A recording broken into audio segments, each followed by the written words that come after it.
So I've got a real life mystery, and hopefully you can help me solve it. So I follow a lot of Bucks fan accounts on Instagram, and I follow this one called Hardwood Bucks. And this guy, he posted a picture of this 45 that was released in 1985 called "Let's Keep the Bucks in Milwaukee." And so the story here is that in 1984, the Bucks leadership, the people who owned the organization, there's like a falling out. And so they were selling the team in 1984. And there was like a time where Milwaukee didn't know if the Bucks were going to stick around. And so people love the Bucks, and a lot of them wanted to stay here. And so this like ragtag group of musicians got together, and they said, "What can we do to save the Bucks? We should write a song." And so they decided to write this song called "Let's Keep the Bucks in Milwaukee." The idea was that they were going to sell 45s for $1 and raise enough money to buy the Milwaukee Bucks and keep them in Milwaukee.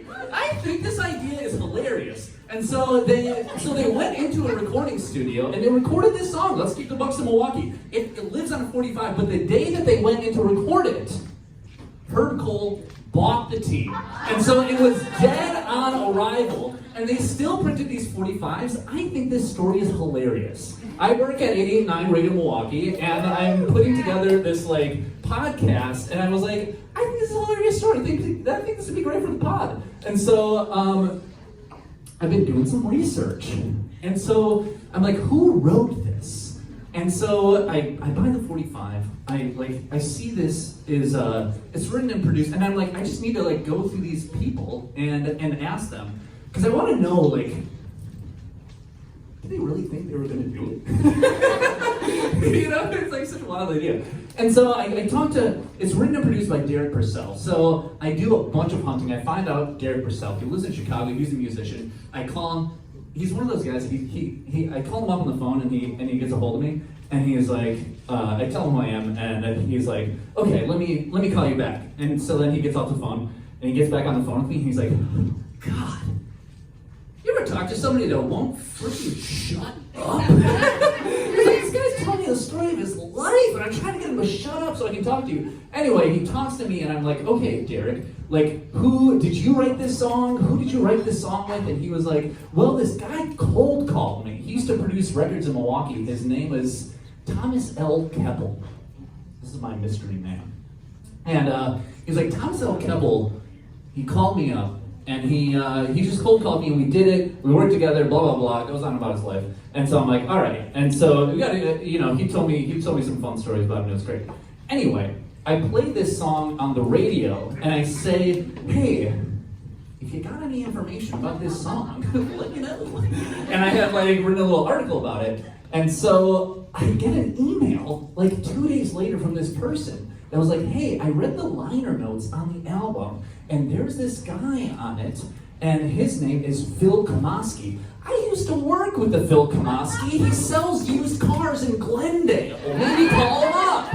And so I call up him. And so I call him up, and he was the record producer. It's Breezeway Records is the people that put this together. And so I call him up, I swear to God, I call him for like every single day for a week, and he will not answer his phone. I finally get on the phone with him, Phil Kamosky, and I say, Phil, do you know anything about Breezeway Records?